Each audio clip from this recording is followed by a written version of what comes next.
Okay, this is Judson Powell, and I just want to come to you and, you know, expound on some things that we probably, as a race of people, need to think about. And other people have said this. I mean, I'm not saying anything that's really 100% new, but one of the major fallbacks of our religion, of our people, I should say, is religion. And so that's why I've basically gone on a crusade to try to rid black people of religion and get them to pick up spirituality.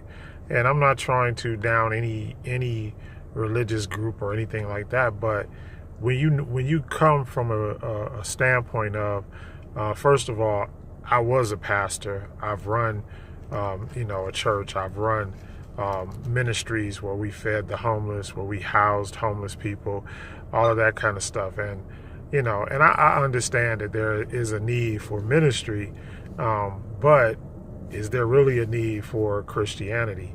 And the reason why I say this is because of the fact that, just do a timeline. Okay, the King James version of the Bible came out in 1611. Okay, they started writing it in 1604. Okay, since the 1400s, and since slaves were indoctrinated into Christianity and were forced to accept Jesus, what good has happened to people of Africa, African descent, or anything? And I will tell you like this: nothing good. The land in Africa has been raped of all of its natural resources. People have come and poached all of the animals, the indigenous animals to Africa. They go over and poach them, kill them, shoot them. Elephants, giraffes, tigers, lions, whatever you have over there, they've been killed.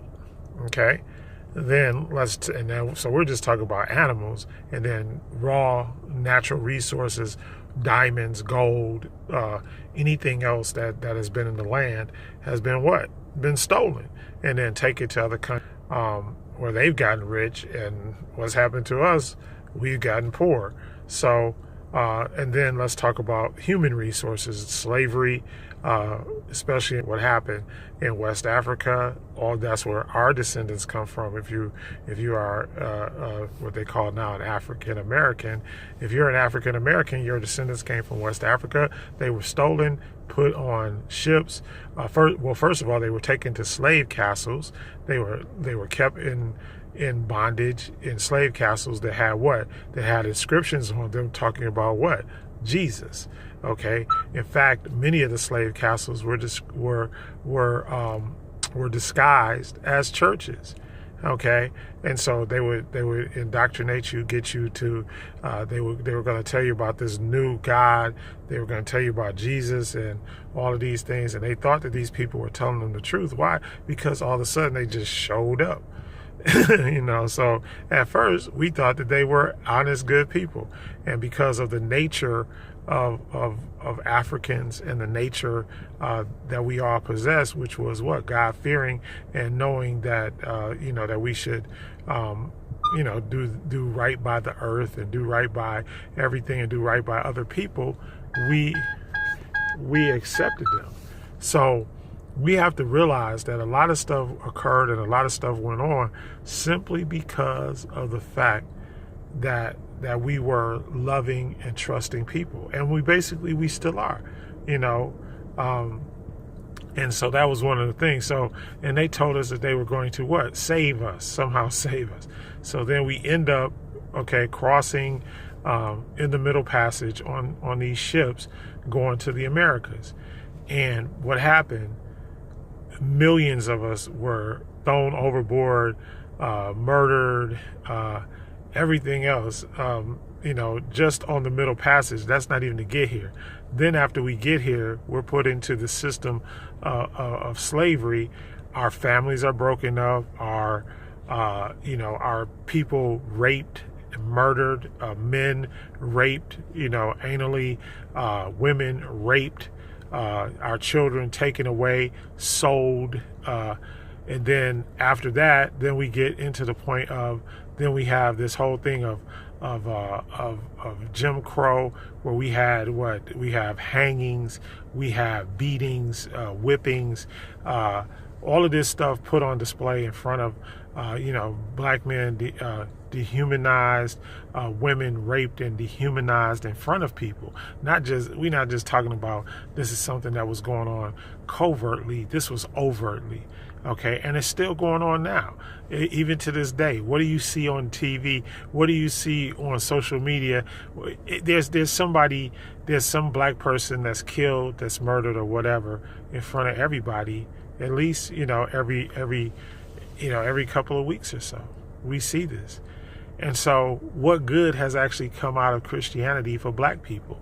And we walk around talking about ever since they indoctrinated us and made us that we didn't just accept Jesus, and then we don't understand that our own spirituality is what they used against us. They understood they understood the spirituality of ancient Kemet, of Egypt, of Cush, of Ethiopia, of all of those people. They had a different type of spirituality and had nothing to do with what's going on now with Jesus. And even if there is a Jesus, Jesus was modeled after our deity, Horus, Heru, and so Osiris. There is no European, Greek, Roman, origin of any of this stuff. All of it comes from us. And until you know the nature of your true self, how are you going to change? How are you going to change these things when you don't know your true nature? And it doesn't matter the order, who's teaching it or who's doing this and that. You still have to know who you are. Know thyself. Know thyself, and to thine own self be true. But they've taken away everything that you knew about yourself. And we're talking about, and even when it comes to materialism or capitalism or whatever, our ancestors were even better at that than what they are. I mean, look at the ancient ruins of Egypt, and look at the lavishness, the expense, the temples and the buildings and the pyramids, and even the coffins that some of these mummies and pharaohs were buried in. They were lined with gold and precious gems and everything. So this is not something that we're not familiar with. Or go to West Africa and look at tribes. Look at the dress of the kings of some of those tribes and all the gold and expensive jewelry and everything they had. This is nothing new to us or our people. But we've got to understand that this whole biblical thing is nothing but a curse to us. And why do I say that? It's a curse. There are incantations. They are spells and everything else that have been put on our people. And until we realize that that's what that book is, and until we realize how to rightly divide the book so that we know which parts are for us and which parts are not, we should leave it alone. We should run as far away from it as we can. Why? Because those incantations and those spells and those curses are real, because you can see historically how they have affected us over years, over centuries. Okay, we're talking about slavery for 460, what do they say, 464 years, and then another 100 years of Jim Crow, and still to this day we're not free from those curses. And they are what? They are prospering under our Masonic, Kemetic, Moorish laws that we discover and that we created, but they are the ones that are benefiting from it. Why? Because we don't understand it. Why? Because they stole it all away from us. So, I mean, get out of that church. Everything that they're doing is to affect your emotions and the MUSE. And I will talk about the MUSE and are affected by the MUSE, which is the short word for what? Music, amusement, all of those things. And they're just to amuse you. They're not, but they don't do anything for your spirit. They don't do anything for you spiritually, and they don't teach you the laws of the Most High or the universe. All right, anyway, that's going to do it. I'm just want to do these short so you can see them and you can understand.